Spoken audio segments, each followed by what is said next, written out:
안녕하세요. 얼마 전 이혼한 30대 여성입니다. 이혼 사유는 신우의 지나친 간섭과 남편의 자격지심 때문이라고 할까요? 시작은 정말 지금 생각해도 그렇게 큰일은 아니었어요. 얼마든지 대화를 통해서 서로 이해할 수 있는 일이었는데 말이지요. 남편과는 지인의 소개로 처음 만났습니다. 서로 첫눈에 반하다시피 빠져들었고 이후로 누가 먼저랄 것 없이 서로 가까워졌지요. 3년을 만났는데 그동안 그 흔한 말다툼 한번 해본 적이 없습니다. 그래서 언젠가부턴 남편이랑 결혼하는 게 너무 당연하게 느껴져서 남편이 실제로 프로포즈를 해왔을 때도 크게 고민하지 않았어요. 하지만 친정에서는 저와 남편의 결혼을 탐탁치 않아 하셨습니다. 그건 시댁하고 저희 집의 경제적 차이가 컸기 때문이에요. 저도 솔직히 본격적으로 결혼 이야기가 오가기 전까진 시댁 사정이 그 정도인 줄은 몰랐습니다. 당시 아버님은 제법 이름난 회사에 다니고 계셨고 신우는 신우대로 미국에서 자리 잡고 생활하고 있는 줄만 알았거든요. 그런데 알고 보니 다시 생각해도 한숨만 나오네요. 어머님이 아버님하고 상의도 없이 주식이다 땅이다 뭐 여러 가지에 투자를 많이 하셨더라고요. 그런데 결론부터 이야기하자면 수익은 고사하고 사기를 당하기도 몇 번, 빚을 잔뜩 만들어 두셨다가 도저히 당신 선에서 어떻게 할 수가 없으니 그제서야 아버님께 털어놓았던 모양이에요. 그래서 아버님은 한 달에 300 이상을 벌고 계셨음에도 불구하고 대부분의 돈을 빚 갚는 데 쓰느라 바쁘셨지요. 그리고 그 이유 때문에 저희 결혼식에도 한 푼도 못 도와주신다 하셨어요. 정확히는 대학까지 졸업시켜준 게 어디냐면서 그 정도 했으면 됐지. 이제 지주와서 하는 결혼까지 내가 돈을 내줘야 하냐 라고 하셨다고요. 그래도 결국 자식 이기는 부모 없다고 막판에 간신히 3천만 원 정도는 도움을 받았습니다. 반면에 친정에서는 제 명의로 된 아파트를 꼭 해주고 싶다 하셨어요. 하지만 친정 부모님이 경제적으로 여유가 있으셨긴 해도 현금을 쌓아놓고 사는 재벌은 아니었기에 그렇게 큰 부담을 드리고 싶진 않더라고요. 그래서 친정아버지께 그냥 시댁에서 해주는 만큼만 똑같이 해달라고 부탁드렸습니다. 그런데 막상 양가로부터 6천을 지원받고 거기에 남편과 제가 모은 돈을 합했는데도 서울에 있는 30년 된 아파트 하나도 장만하기가 쉬운 일이 아니더라고요. 그래서 어쩔 수 없이 대출을 1억 정도 받았습니다. 그리고는 집들이는 아니었지만 어쨌든 이런 집을 샀습니다라는 의미로 양가 어른들을 모시고 계약하게 된 집을 보여드렸는데 친정과 시댁이 이래서 다르다고 하는 건가 싶을 정도로 판이하게 다른 반응을 보이시대요. 시부모님께선 그저 당신 아들 집이라며 집 좋다는 소리만 몇 번이고 하신 반면에 친정 부모님은 다 쓰러지게 생겼다며 여기서 어떻게 애 낳고 살려고 그러냐고 저희를 무척 안쓰러워하셨거든요. 그리고는 이내 친정아버지께서 빚을 갚아주겠다 하셨다가 급기야 이 결혼을 꼭 해야겠냐대요. 아무튼 그때 남편에게 티는 내지 않았지만 친정 부모님이 차라리 결혼하지 말란 소리까지 하셨던지라 저 혼자 마음고생을 많이 했었네요. 그래도 자식 이기는 부모 없다고 결국 저는 남편과 부부의 연을 맺게 되었습니다. 그런데 막상 결혼식을 올리고 나니까 왜 사람들이 돈이 무섭다 돈이 웬수다 그런 소리를 하는지 이해가 좀 되대요. 솔직히 부끄러운 이야기이긴 하지만 결혼 전에는 제가 받는 월급만으로 충분히 한 달을 꾸려나가고도 남았거든요. 돈도 어느 정도 모아가면서 말이에요. 그런데 어째서인지 결혼 이후로는 맞벌이임에도 불구하고 아가씨일 때보다 돈에 더 쪼들리는 느낌이었습니다. 그래서 오죽하면 제가 가계부를 다 적어봤네요. 그리고 그렇게 해서 제가 찾아낸 원인은 바로 남편의 적어도 너무 적은 월급이었어요. 가지고 오는 건 200 남짓이었는데 거기서 남편 용돈에 시댁 용돈까지 빼고 나면 100만 원도 채 남지 않았고 치사하다 소리 나올까봐 말은 안 했지만 따지고 보면 제가 오히려 돈을 벌어서 남편한테 보태주고 있는 거나 마찬가지더라니까요. 한편 그런 와중에 아버님의 환갑이 2달 앞으로 다가왔을 때였습니다. 미국에 사는 신우로부터 연락이 왔더라고요.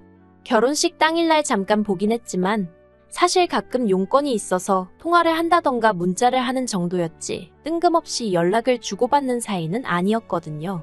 그래서 신우의 연락이 싫은 건 아니었지만 그렇게 딱히 반가운 것도 아니었어요. 아무튼 제가 전화를 받으니 신우가 곧 아버지 환갑인 건 알고 있냐면서 뭐 어떻게 해드릴 건지 자기한테 얘기를 해보랍니다. 자기가 괜찮은지 어떤지 한번 들어봐야겠다나요?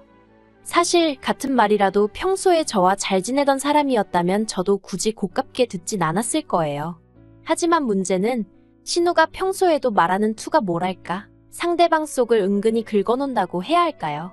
빈정거리고 비아냥거리기 일쑤였지요. 말끝마다 내가 너네 그럴 줄 알았다. 실망이다. 제대로 알고 한 거 맞냐? 다시 생각해도 정말 짜증나는 화법이에요.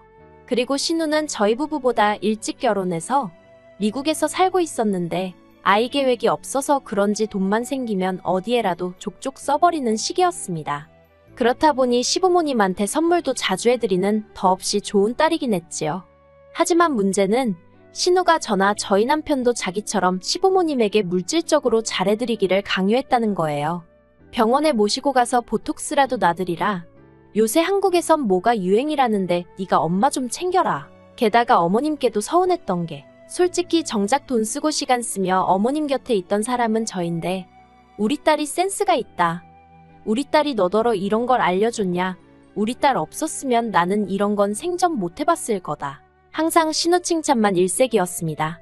그러니 아무리 며느리는 딸이 될 수 없다지만 저도 사람인지라 서운한 마음이 쌓이더라고요. 그래서 결국 언젠가부터 제가 대출을 비롯한 이런저런 핑계로 어머님과 보내던 시간을 줄여갔어요. 그러자 신우는 신우대로 그걸 또 꼬투리 잡아서 저한테 심술을 부리기 일쑤였고요. 그리고 그런 신우가 저희에게 아버님 환갑을 어떻게 보낼 건지 물어왔으니 막말로 제가 신우 성격을 모르는 것도 아니고 신우가 왜 그런 질문을 하는지 의도가 눈에 훤히 보였달까요? 보나마나 제가 무슨 말을 하든 흠을 잡을 생각이었겠지요. 아무튼 일단 저희 부부는 시부모님을 모시고 호텔에서 식사를 할 생각이었어요. 작년 저희 친정어머니 환갑 때도 저희가 호텔 식사를 대접해드렸거든요. 그런데 신우가 제 이야기를 듣자마자 그런 식으로 대충 넘어갈 생각이었냐며 아주 정색을 하는 거예요. 그래서 그럼 형님은 뭐 달리 계획해두신 거라도 있으세요?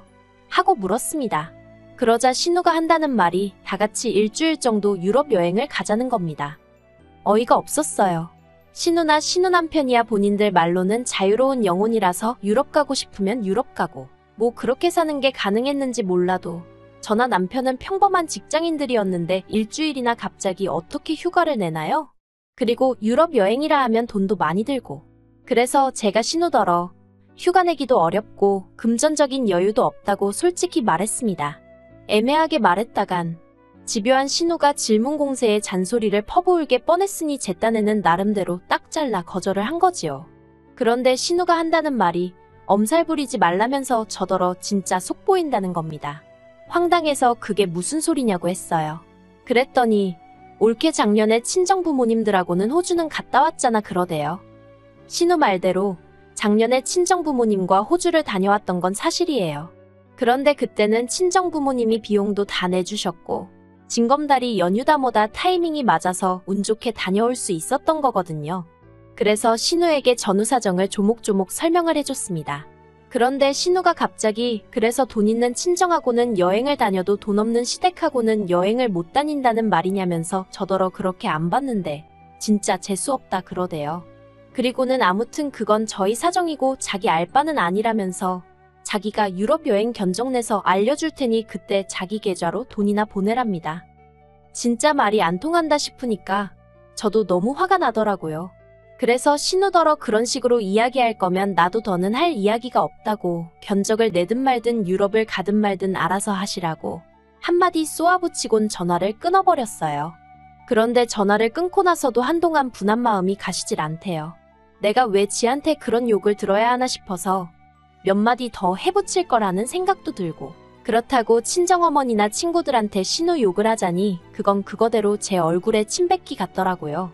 그래서 남편에게 하소연이나 하고 마음을 풀어야겠다는 생각으로 남편이 오기만을 기다렸어요. 그리고 1시간쯤 지나서 남편이 집에 들어왔습니다. 그런데 현관을 들어서는 남편의 표정이 영 좋지가 않더라고요. 밖에서 무슨 일이라도 있었냐니까 대뜸 저더러 자기 누나랑 통화했냐며 누나가 한 말이 전부 사실이냐입니다.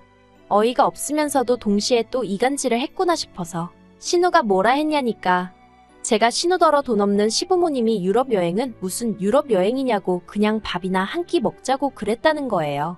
이건 뭐 아주 자기 남동생이 부부싸움을 하라고 고사를 지내는 거나 마찬가지 아닌가요? 어이가 없는 정도가 아니라 당장이라도 신우가 눈앞에 있으면 머리채를 잡아 흔들고 싶은 심정이었습니다. 그래도 꾹 눌러 참고는 남편더러 당신 생각에도 내가 그런 식으로 말했을 것 같냐고 차분하게 물었어요. 지금 내 입장에선 들어보지도 않고 다짜고짜 신우 편부터 드는 거냐고 서운하단 말과 함께요. 그제서야 남편이 도대체 무슨 일이 있었던 거냐며 저에게 물었고, 저는 있는 그대로 토시 하나 안 틀리고 남편에게 통화 내용을 들려줬어요. 남편도 한참을 듣더니 자기가 실수를 한 것 같다며 미안하다 하대요. 신우가 어찌나 열을 올리면서 이야기하던지 자기가 순간 거기에 넘어갔다나요. 하지만 남편은 이내 뜻밖의 말을 꺼냈어요. 제 눈치를 살피면서 한다는 소리가 그런데 우리 돈 따로 모으지 않냐는 거예요. 사실 내년쯤에는 애를 가질 생각이라서 거기에 들어갈 거 대비해서 한 달에 따로 50에서 100만 원씩 모으고 있었거든요. 월급 받을 때마다 아예 없는 돈이다 생각하고 무슨 일이 있어도 그 돈부터 따로 챙겼지요. 남편에게는 따로 말한 적은 없어서 알고 있을 줄은 몰랐거든요. 그래서 아무튼 있기야 하지만 그건 나중에 다 우리 애한테 써야 하니까 그때까지는 절대 손 못 댄다고 딱 잘랐습니다. 그랬더니 남편이 한다는 소리가 태어나지도 않은 애 때문에 부모한테 효도를 안 한다는 게 말이 되냐면서 일단은 그 돈으로 유럽 여행을 하자는 거예요. 너무 돈이 많이 들 것 같으면 우린 가지 말고 시부모님이라도 보내드리자면서. 정말이지 피는 못 속인다더니 신우나 남편이나 결국 똑같구나 싶대요. 남편더러 내 말은 어디로 들은 거냐고 안 된다고 했습니다. 그리곤 솔직히 한 번도 남편한테 돈 가지고 타박한 적이 없었거든요. 결혼할 때부터 시댁 사정 안 좋은 것도 알고 있었고 공무원인 남편 월급 박봉인 것도 알고 있었으니까요. 어차피 없는 돈이 타박한다고 어디서 나오는 것도 아니고 그냥 이미 알고 한 결혼인 만큼 제가 감당해야 할 부분이라고 생각했지요. 그런데 신우고 남편이고 돈 알기를 우습게 아는 건지 어이가 없어서 결국 남편더러 당신 한 달에 나 200밖에 못 갖다 주지 않냐? 그런 와중에서도 매달 시댁으로 용돈 50만 원씩 가고 있는데 지금 유럽 여행 소리가 가당키나 하냐고 물었습니다. 그러자 남편이 얼굴이 벌개지더니 결국 그 얘기가 하고 싶었던 거냐면서 되려 저한테 화를 내더라니까요. 결국 그날 남편과 처음으로 큰 소리가 오가며 싸웠습니다. 급기야 남편이 지 성질에 못 이겨 거실 티테이블을 발로 걷어차기까지 했고요. 그 꼴까지 보고 나니 오만정이 뚝 떨어져서 결국엔 제가 먼저 이혼 이야기를 꺼냈어요. 그제서야 남편이 자기가 홧김에 그랬다며 미안하다고 그러는데 그 꼴도 보기가 싫어서 결국 제가 짐 싸들고 친정으로 와버렸네요. 친정에 도착해서 친정부모님께 에라 모르겠단 심정으로 전후사정 다 털어놓았더니 친정아버지가 그냥 이혼해버리랍니다. 돈이 없는 게 문제가 아니고 신우라는 사람이나 네 남편이나 그 속이 좁은 게 문제라면서 그런 사람들하고 어떻게 평생을 사느냐고요. 그리고 저도 그런 친정아버지 말씀에 100번이고 동의할 수밖에 없었습니다. 매번 어떻게든 아껴서 잘 살아보려는 저를 오히려 쪼잔하고 야박한 사람으로 몰고 가는 것도 지겨웠고 그러면서도 자기들 자격지심에 툭하면 저를 나쁜 사람으로 몰아가는 것도 더는 참을 수 없었거든요. 그리고 서운해서가 아니라 황당하고 섭섭했다고 해야 할까요? 솔직히 전 남편이 이혼만큼은 못한다고 매달리기라도 할 줄 알았는데 신우가 뒤에서 뭐라고 또 쑥덕거리기라도 한 건지 남편이 처음엔 절 붙잡는 듯 하다가 이내 이혼하잔 제 말에 순순히 따라주더라고요. 그래서 결혼할 때 남편이 들고 온 4천만 원 중 일부를 친정아버지가 내주시고 그렇게 남남이 되었습니다. 결혼까지 이르는 데는 연애부터 시작해서 몇 년의 시간이 걸렸는데 이혼은 3달도 채 걸리지 않는다는 게 참으로 허무하대요. 그래도 이제 다 끝난 일인데 연연하지 않을 생각입니다. 영화의 대사처럼 내일은 내일의 태양이 뜰 테니까요.